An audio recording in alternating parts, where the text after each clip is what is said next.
Tuhan, Tuhan Sang Maha Besar.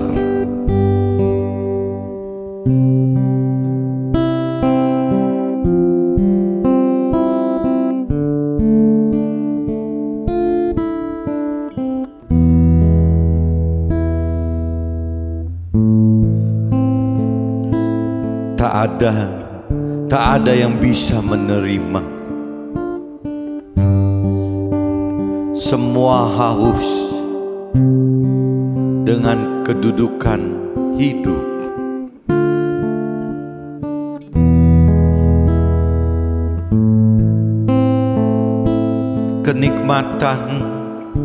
Kenikmatan dunia hanyalah sementara.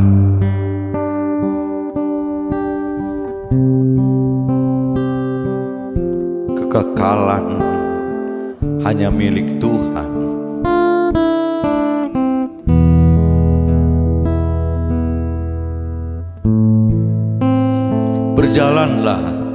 Berjalanlah,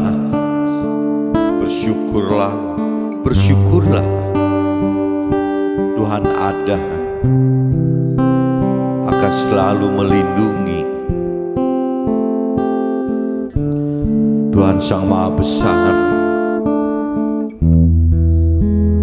Sang Maha Agung. Tuhan ada.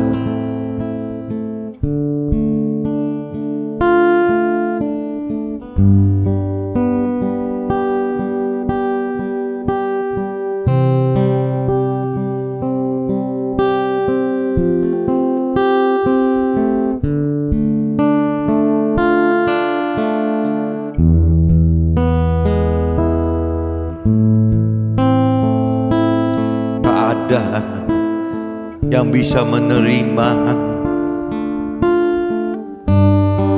semua haus dan kedudukan hidup. Kenikmatan dunia hanyalah sementara. Kekekalan hanya milik Tuhan. Berjalanlah, bersyukurlah. Tuhan ada, akan selalu melindungi. Tuhan ada.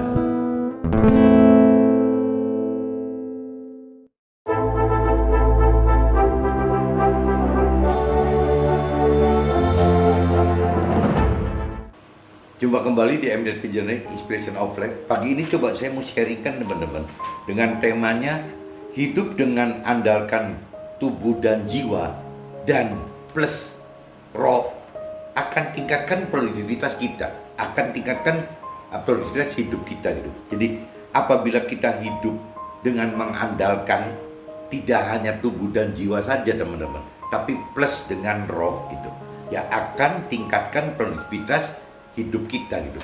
Nah pertanyaannya, apakah memang teman-teman sudah tahu bahwa hidup itu bisa ada dua pilihan gitu? Bagaimana hidup dengan hanya mengandalkan tubuh dan jiwa, itu pilihan pertama, dibanding dengan andalan kedua itu adalah hidup dengan mengandalkan tubuh, jiwa plus roh gitu.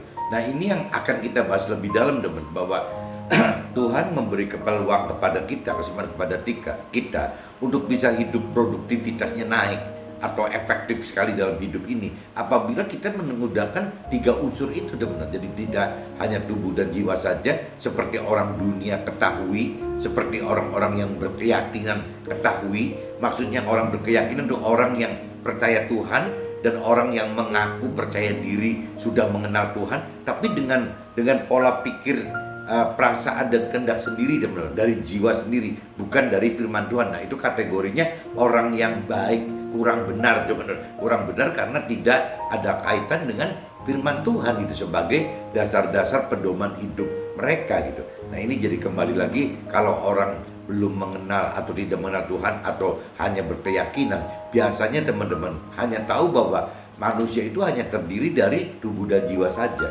Sedangkan dari sisi rohani, Tuhan menghendaki bahwa kita itu hidup dari tiga, ada tubuh, jiwa, dan roh. Nah ini saya nanti coba kupas teman-teman dalam draft saya Nah ini kita coba masuk ke dalam kitab Yohanes teman-teman. Kitab Yohanes pasal 21 ayat 1 sampai 11 teman-teman. Sebelum saya masuk ke draft, saya bacakan dasarnya dulu. Kitab Yohanes teman-teman pasal 21 ayatnya 1 sampai 11 teman-teman. Yesus menampakkan diri kepada murid-muridnya di pantai Danau Tiberias itu. Kemudian Yesus menampakkan diri lagi kepada murid-muridnya di pantai Danau Tiberias, dan dia menampakkan diri sebagai berikut. Di pantai itu berkumpul Simon Petrus, Thomas yang disebut Didimus, Nathanael dari Kana yang di Galilea, anak-anak Zebedius, dan 2 orang muridnya yang lain gitu. Kata Simon Petrus kepada mereka, "Aku pergi menangkap ikan." Kata mereka kepadanya, "Kami pergi juga dengan engkau." Mereka berangkat lalu naik ke perahu, tetapi malam itu mereka tidak menangkap apa-apa. Ketika hari mulai siang, Yesus berdiri di pantai, akan tetapi murid-murid itu tidak tahu bahwa itu adalah Yesus gitu. Kata Yesus kepada mereka, "Hai anak-anak, adakah kamu mempunyai lauk pauk gitu?" Jawab mereka, "Tidak ada." Maka kata Yesus kepada mereka, "Tebarkanlah jalamu di sebelah kanan perahu, maka akan kamu peroleh." Lalu mereka menebarkannya dan mereka tidak dapat menariknya lagi karena banyaknya ikan. Ini saya baca nanti sampai ayat 11 teman-teman. Ini baru ayat 6. Nah, maka murid yang dikasihi Yesus berkata kepada Petrus, ketika Petrus mendengar bahwa itu adalah Yesus, maka ia tidak berpakaian lalu terjun ke dalam danau gitu. Murid-murid yang lain datang dengan perahu karena mereka tidak jauh dari darat, hanya kira-kira 200 hasta saja, dan mereka menghela jala yang penuh ikan itu gitu. Ketika mereka tiba di darat, mereka melihat api arang dan di atasnya ikan dan roti. Kata Yesus kepada mereka, "Bawalah beberapa ikan yang baru kamu tangkap itu gitu." Simon Petrus naik ke perahu lalu menghela jala itu ke darat penuh dengan ikan besar, 153 ekor banyaknya, dan sungguh pun sebanyak itu, jala itu tidak koyak. Nah ini cerita teman-teman, kalau kita ibaratkan Yesus itu firman yang hidup, kalau saat ini saya anggap bahwa Yesus adalah representasi dari firman Tuhan Allah gitu. Jadi saya anggap apabila kita mengikuti perintah Tuhan Allah gitu, perintah Tuhan Allah, ya pasti hasil hidup kita berbeda teman. Jadi contoh kayak teman-teman Petrus ini gitu, murid-murid Yesus gitu, dia menjala ikan semalaman gitu sampai pagi, gak dapat apa-apa teman-teman. Tapi begitu ngikutin taat perintah dari Yesus, perintah dari firman Tuhan yang hidup, kalau secara universal taat kepada perintah firman Tuhan, ya hasilnya beda teman-teman. Jadi meskipun mestinya siang itu sudah jadwalnya nelayan kembali gitu ke darat, ya malah siang itu mendapatkan hasil yang 153 ikan itu, sampai ditarik pun satu perahu pun tidak cukup dari semalaman. Padahal yang namanya Petrus dan teman-temannya itu kan memang keahliannya nelayan teman-teman. Ya jadi Yesus itu kan kalau diibaratkan saat itu Nabi Isa itu kan anak tukang kayu teman-teman. Jadi nggak ada pengertian soal nelayan gitu. Tapi realitanya karena Tuhan Yesus si Yesus ini dipakai oleh Tuhan Allah gitu. Nah akhirnya ya Tuhan Allah melalui roh Tuhannya yang ada di dalam Yesus gitu, ya langsung memberitahukan kepada Petrus dan teman-temannya bahwa ya tebarkan di jalan di sebelah kanan, dan hasilnya memang mujizat teman. Jadi kembali lagi apabila kita percaya kepada Tuhan Allah dan kita percaya kepada firman Tuhan, ya kita mesti belajar taat teman, taat dan bahkan takut untuk berani melakukan firman Tuhan itu. Nah karena hasilnya akan produktif, hasilnya akan jauh lebih efektif daripada kita hidup hanya mengandalkan diri kita sendiri.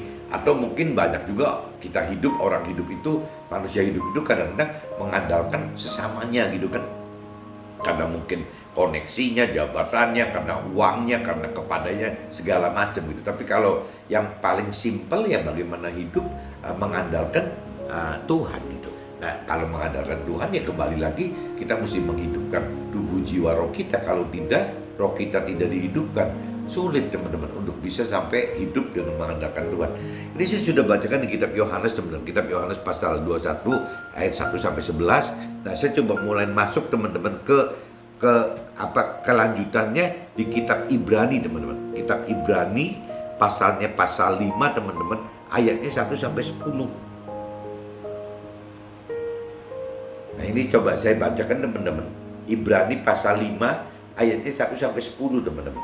Sebab setiap imam besar yang dipilih dari antara manusia ditetapkan bagi manusia dalam hubungan mereka dengan Allah, supaya ia mempersembahkan persembahan dan korban karena dosa.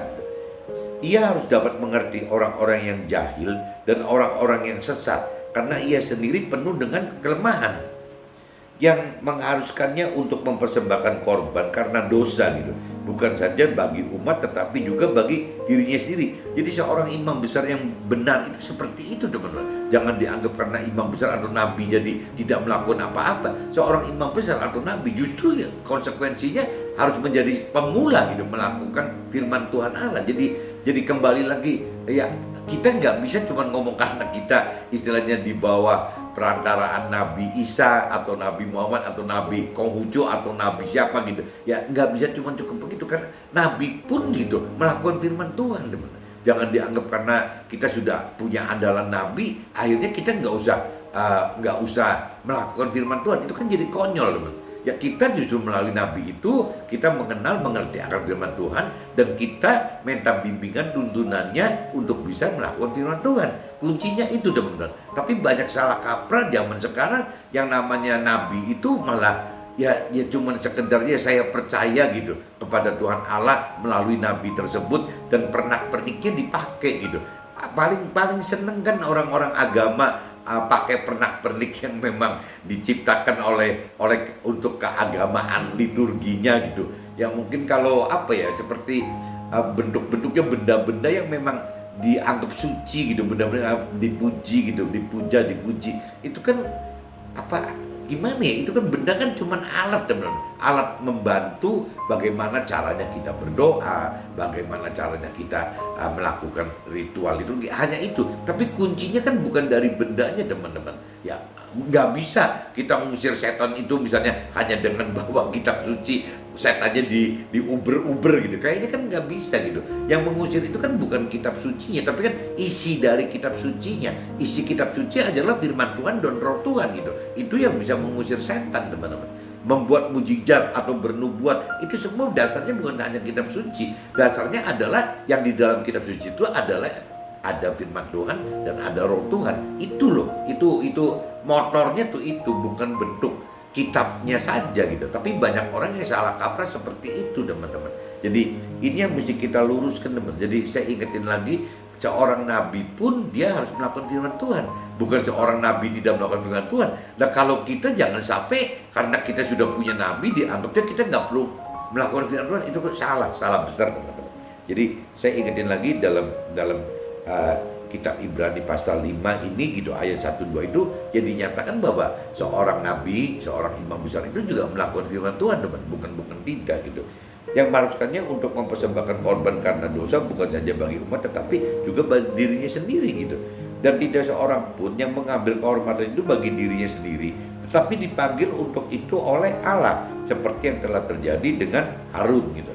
Demikianlah pula Kristus tidak menuliskan dirinya. Kalau cerita Harun itu kan, Harun itu kakaknya Nabi Musa, teman. Nabi Harun ini kakaknya Nabi Musa. Jadi waktu itu Nabi Musa yang merasa tidak lancar untuk menyampaikan, memberitakan firman Tuhan, akhirnya Nabi Musa minta gitu pendamping. Nah akhirnya Tuhan Allah kasih ya Nabi Harun ini, kakaknya ini, untuk nemenin Nabi Musa untuk yang bercakap-cakap memberitakan firman Tuhannya. Tapi intinya semua dari Nabi Musa gitu. Jadi seperti itu, teman-teman.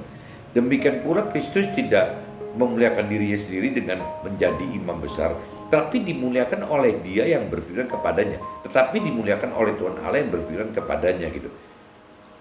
Engkau telah kuperanakan pada hari ini sebagaimana firman-Nya dalam suatu nas lain, engkau adalah imam untuk selama-lamanya menurut peraturan Melkisedek. Jadi Nabi Isa pun ya dimeteraikan oleh Tuhan Allah, teman. Sama. Saya pikir Nabi Muhammad atau nabi yang lain di agama lain ya logikanya harusnya sama, teman-teman. Kalau memang itu semua dasarnya dari Tuhan Allah gitu. pasti seorang nabi itu adalah ya memang pilihannya Tuhan Allah untuk bagi kita umatnya gitu. Nah, tapi bisa juga teman-teman kita juga jadi nabi gitu. Maksudnya jadi nabi itu menjadi alat Tuhan gitu, memberikan firman Tuhan gitu. Itu ya menyampaikan imam ya, mungkin lebih cocoknya bukan nabi tapi imam gitu. Kita menjadi seorang imam bagi sesama kita, itu buat keluarga kita dan sesama kita. Tapi kalau pengertian imam besar dan nabi itu sebenarnya ya kalau di dalam Nasrani sih hampir-hampir sama teman-teman. Meskipun kalau di agama lain mungkin beda makna mungkin ya, kalau imam dan nabi itu beda makna gitu. Tapi kalau di dalam sini ya mirip-mirip karena Yesus sendiri bisa disebut sebagai imam besar, tapi juga bisa disebut Nabi Isa gitu. Jadi ya relatif di mana gitu. Mungkin beda aturan pengertian antara beda-beda agama tersebut teman-teman. Dalam hidupnya sebagai manusia, ia telah mempersembahkan doa dan permohonan dengan ratap tangis dan keluhan kepada Tuhan Allah yang sanggup menyelamatkan dia dari maut gitu. Dan karena kesalahannya Nabi Isa ini gitu, ia telah didengarkan. Dan sekalipun ia adalah anak, ia telah belajar menjadi taat dari apa yang telah dideritanya. Dan sesudah itu, nah ini coba teman-teman ingat nih teman.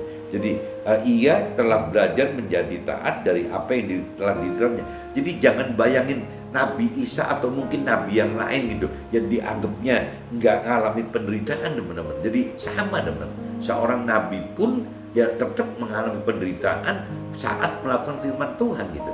Jadi wajar aja, jadi kalau nabinya seperti itu, kalau kita nggak mengalami penderitaan malah aneh gitu. Nabi kita kasih contoh penderitaan, kok kitanya tidak pernah menderita, kitanya malah jadi, ya itu berarti bisa aja kita menyimpang dari maksud yang firman Tuhan maksud gitu. Tapi kalau cerita sesuai dengan yang firman maksud ya itu kan contoh-contoh yang dilakukan Nabi itu adalah yang akan dialami kita juga teman-teman. Jadi Nabi itu sebagai pelaku firman dan kita juga sebagai pelaku firman. Tidak hanya dengan bayangan, toh sudah diatasi semua, sudah diwakili semua oleh Nabi.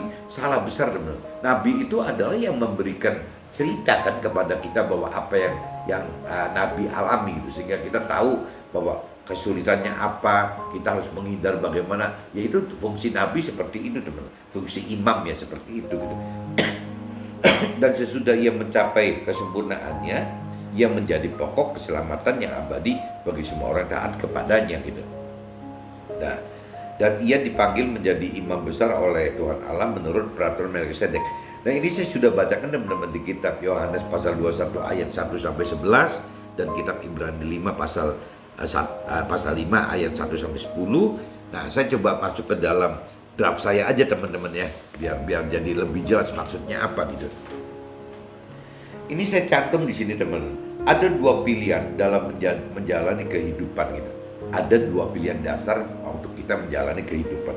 Satu, pilihan dengan andalkan tubuh dan jiwa saja. Jadi maksudnya kita cuma mengandalkan tubuh dan jiwa kita saja. Itu biasanya tadi dilakukan oleh orang dunia atau orang yang punya keyakinan gitu. Karena orang dunia belum atau tidak mengenal gitu bahwa hidup itu hanya terdiri dari tubuh dan jiwa saja gitu, tanpa ada roh dikaitkan.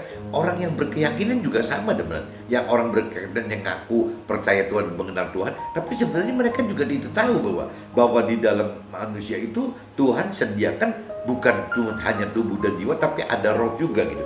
Jadi di sini biasanya kalau pilihan dengan andalkan tubuh dan jiwa saja, ya biasanya orang dunia atau orang punya keyakinan teman-teman. Tapi kalau bagi orang rohani gitu, yang sudah lebih mengerti akan firman Tuhan, biasanya timbulnya malah jadi ada tiga teman-teman. Pilihan dengan andalkan tubuh dan jiwa plus roh gitu. Nah, roh ini yang jadi dipegang peran teman-teman.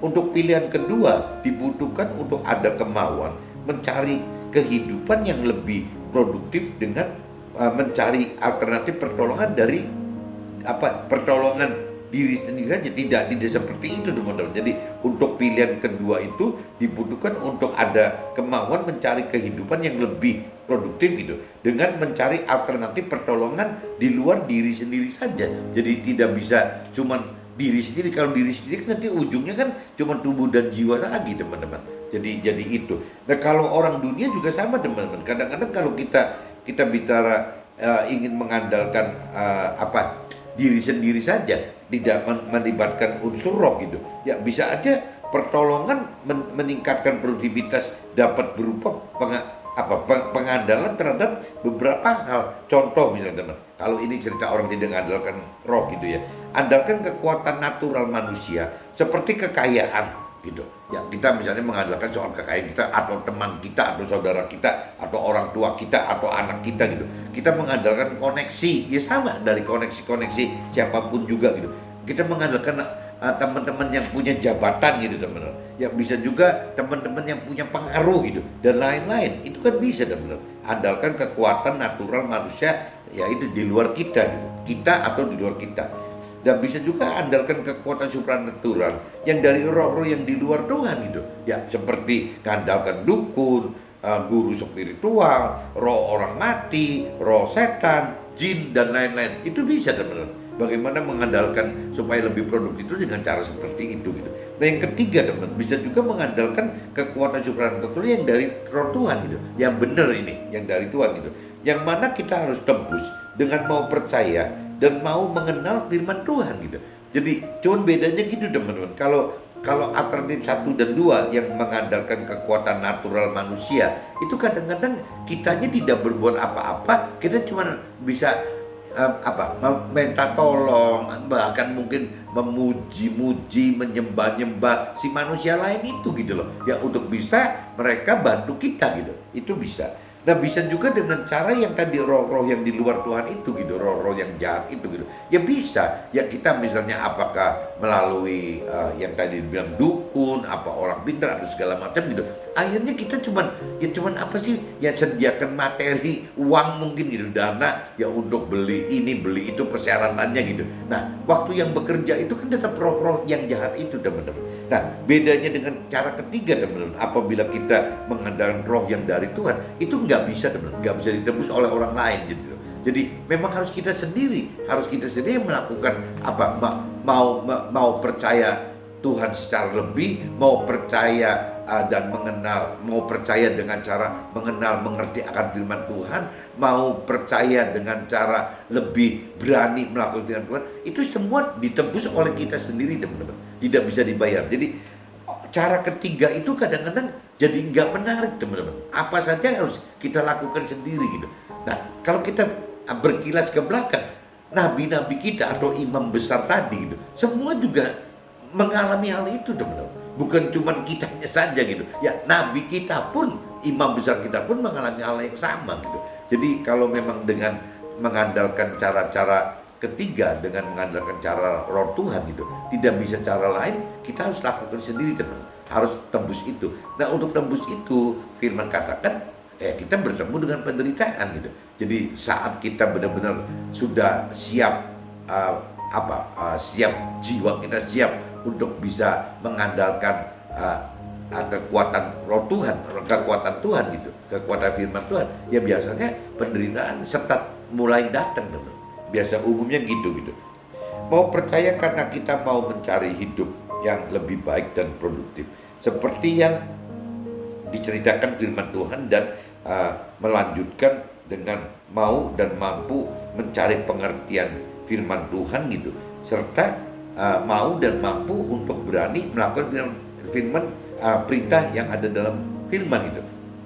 Jadi yang pertama sekali kan, kalau kita mau mencari hidup yang lebih produktif, yang lebih efektif itu, ya pasti mungkin awal-awalnya kita merasa hidup kita tidak produktif kali teman-teman. Baru kita bisa mikir mau bagaimana ya cara cari jalan untuk bisa lebih produktif gitu. Nah, untuk mau mencari lebih produktif ya, kalau bicaranya dari sisi dengan kekuatan Tuhan gitu, ya mau nggak mau kan harus mengenal firman dulu teman. Dari cerita firman itu kan tahu bahwa oh dulu cerita Nabi Abraham alamin ini, oh Nabi Ayub alamin ini, oh Nabi Nuh alamin ini, oh Raja Daud alamin ini, Raja Salomo alamin ini gitu. Semua kan gitu. Saya pikir di kitab di firman yang lain juga ceritanya sama. Ya saya kadang-kadang kalau sharing dengan teman-teman di Muslim gitu, ya contohnya kayak kalau saya nyebut Nabi Abraham, ada enggak? Di sana di Muslimnya ada Ibrahim gitu.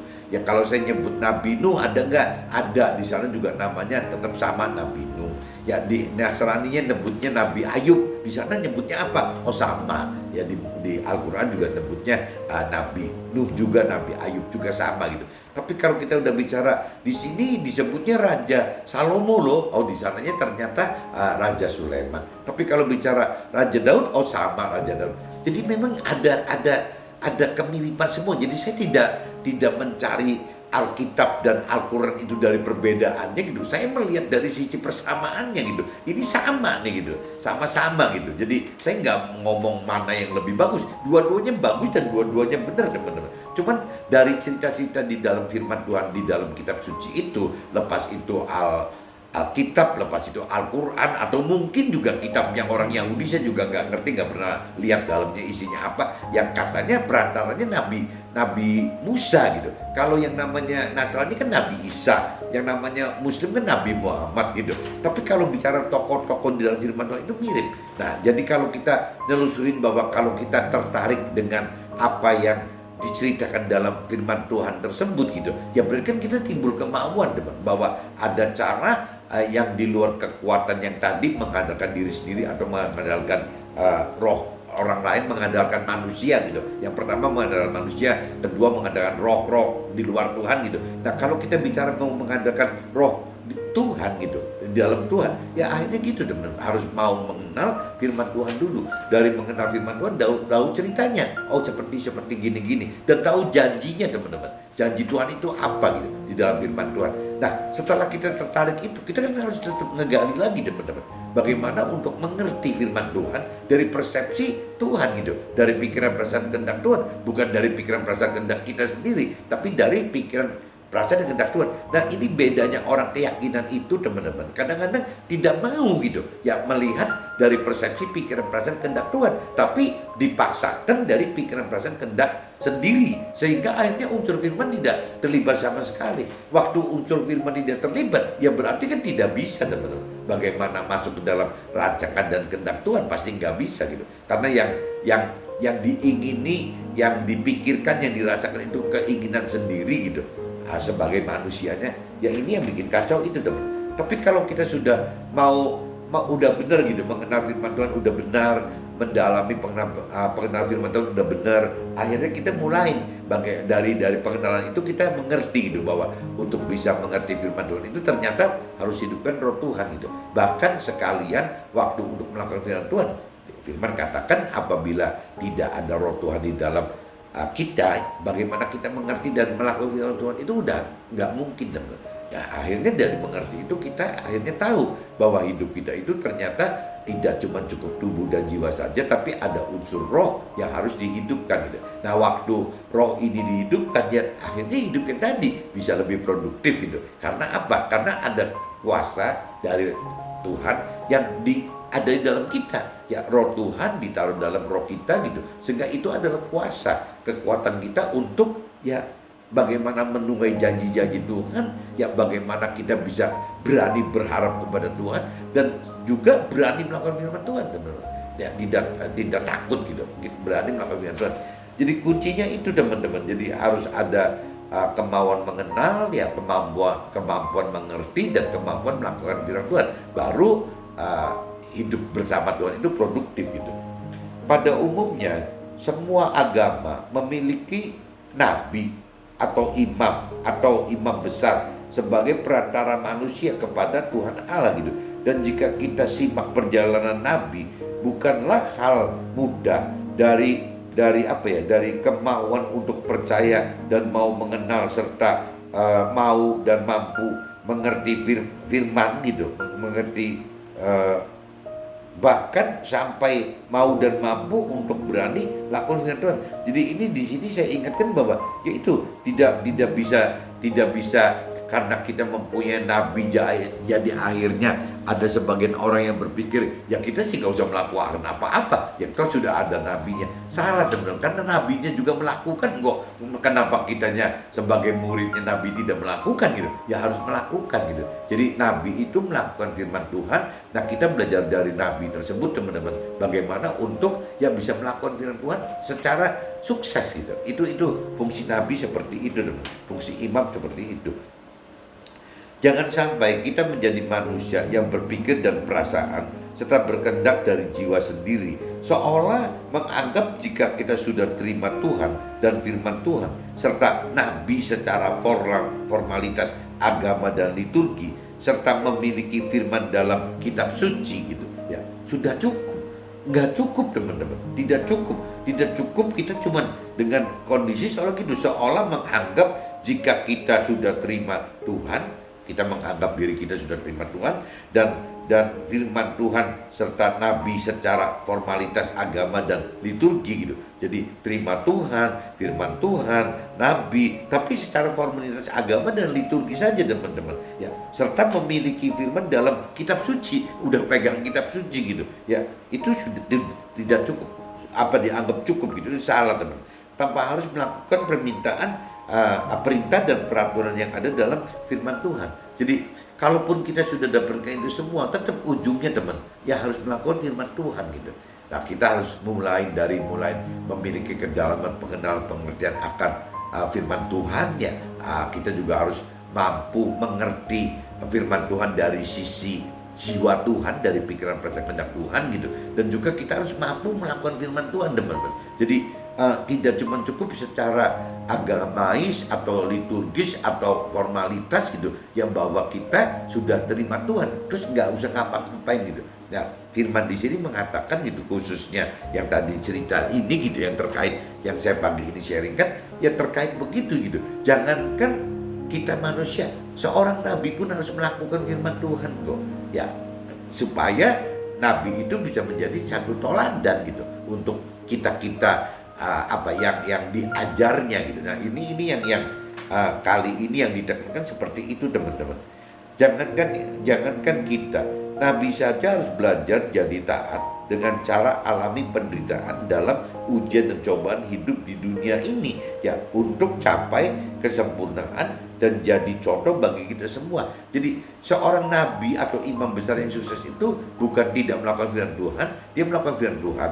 Nah, dia itu seorang nabi atau imam besar itu juga mengalami teman-teman, mengalami penderitaan duniawi gitu, saat ya masuk ke dalam rintangan-rintangan ujian dan cobaan ya untuk bisa lebih mengenal, lebih mengerti dan berani melakukan firman Tuhan teman-teman. Nah, kalau sampai seorang nabi atau imam besar sudah bisa melewati ujian itu, ya otomatis kan si nabi atau imam besar tersebut atau imam besar tersebut gitu ya lebih mencapai kesempurnaan teman-teman dibanding belum melakukan itu gitu. Jadi orang yang sudah melakukan firman Tuhan teman, ya berarti disebutnya lebih sempurna daripada waktu kita belum melakukan firman Tuhan gitu. Yang disebut sempurna dalam arti kata rohani itu seperti itu teman, yang melakukan firman semaksimal mungkin ya masuk ke dalam kesempurnaan yang Tuhan Allah inginkan.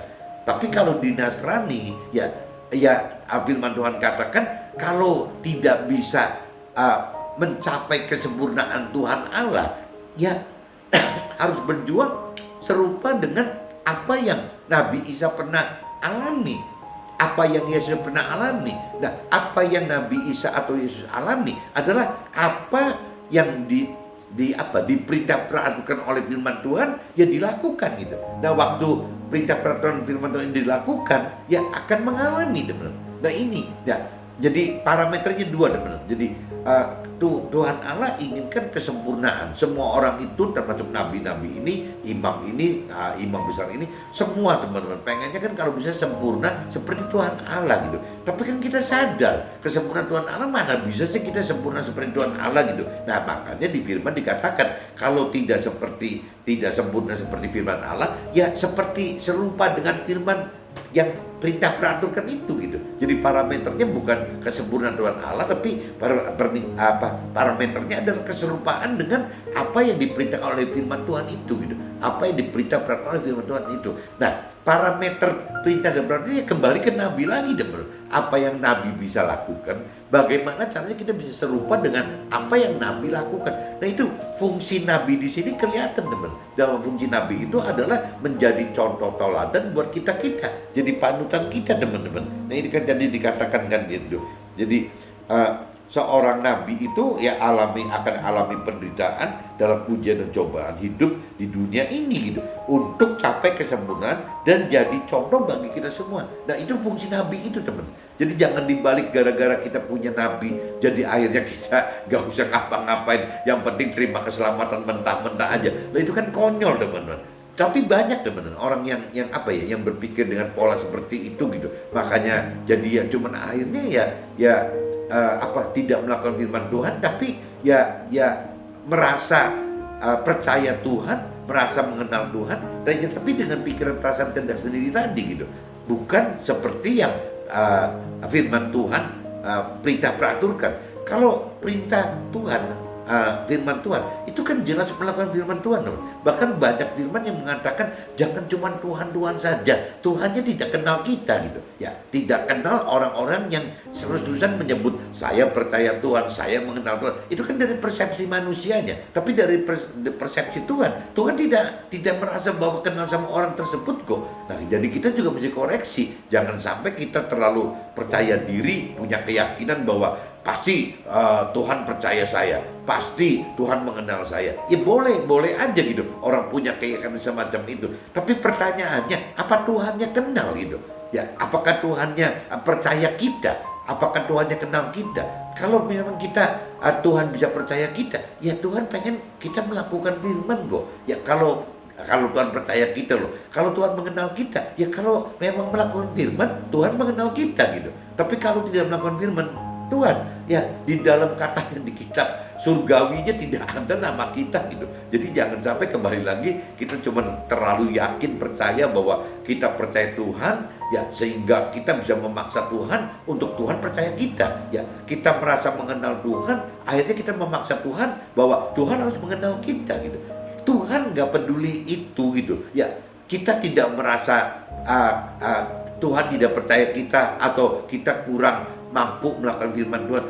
Yang menjudge itu, yang menghakimi itu kan Tuhan gitu, bukan kita. Jadi kita sih ya bagaimana ya, nggak usah ribut punya keyakinan. Yang penting kita punya kedalaman mengenal firman Tuhan, kita punya kemampuan untuk mengerti firman Tuhan, kita punya kemampuan untuk melakukan firman Tuhan. Tanpa kita punya keyakinan apa-apapun juga, ya Tuhan akan percaya kita gitu. Dan Tuhan pasti akan mengenal kita. Karena yang Tuhan lihat itu adalah siapa pelaku firman gitu. Semakin banyak kita melakukan firman, semakin banyak kita serupa dengan perintah dan peraturan firman Tuhan, ya kita berarti semakin dekat serupa dengan nabinya gitu, nabi kitanya gitu. Nah itu hanya dari target itu gitu. Tapi kalau kita mau lebih dari nabi kita, ya Tuhan Allah bilang ya bisa nggak sempurna seperti yang Tuhan Allah inginkan. Tapi kan susah gitu, nabi kita aja nggak bisa gitu, apalagi kita gitu. Jadi ya ukurannya gitu dong. Target utamanya bagaimana kita bisa sesempurna yang Tuhan Allah inginkan gitu dalam hidup kita ini. Tapi ya pencapaiannya kalau bisa ya serupa dengan nabi yang Tuhan telah utus bagi kita ini gitu. Ya begitu. Kalaupun tidak serupa ya mirip-mirip lah. Jangan sampai nanti ada perkataan dari Tuhan, ya you boleh aja ngerasa percaya saya, ya kata Tuhannya gitu. You boleh saja merasa mengenal saya, tapi dari sisi Tuhan saya tidak mengenal kamu, saya tidak percaya kamu gitu. Nah ini kan jadi konyol teman-teman. Jadi intinya ya kembali lagi begitu teman. Apabila kita hidup pengen lebih produktif, lebih efektif, ya memang nggak ada cara lain teman-teman. Bagaimana tubuh dan jiwa kita ini ya harus ditambahkan dengan ya roh gitu. Nah karena roh ini adalah sebagai sebagai pintu gitu, masuknya roh Tuhan, masuknya kuasa Tuhan gitu ke dalam hidup kita. Ya kalau kita hidup dengan ada kuasa yang dari Tuhan, ya pasti lebih hebat teman-teman, lebih produktif dan efektif dibanding kita cuma mengandalkan tubuh dan jiwa saja gitu. Nah ini kalau kita benar mau mengharapkan ada kekuatan mengandalkan Tuhan, roh Tuhan ini ya caranya yang tadi teman-teman. Jadi pilihannya andalkan kekuatan supranatural dari roh Tuhan ya dengan cara yaitu mendalami firman Tuhan, untuk mengenal, merenungi firman Tuhan untuk mengerti, dan juga ya menghidupkan roh Tuhan untuk mengerti dan melakukan firman Tuhan. Oke teman-teman, see you, bye-bye.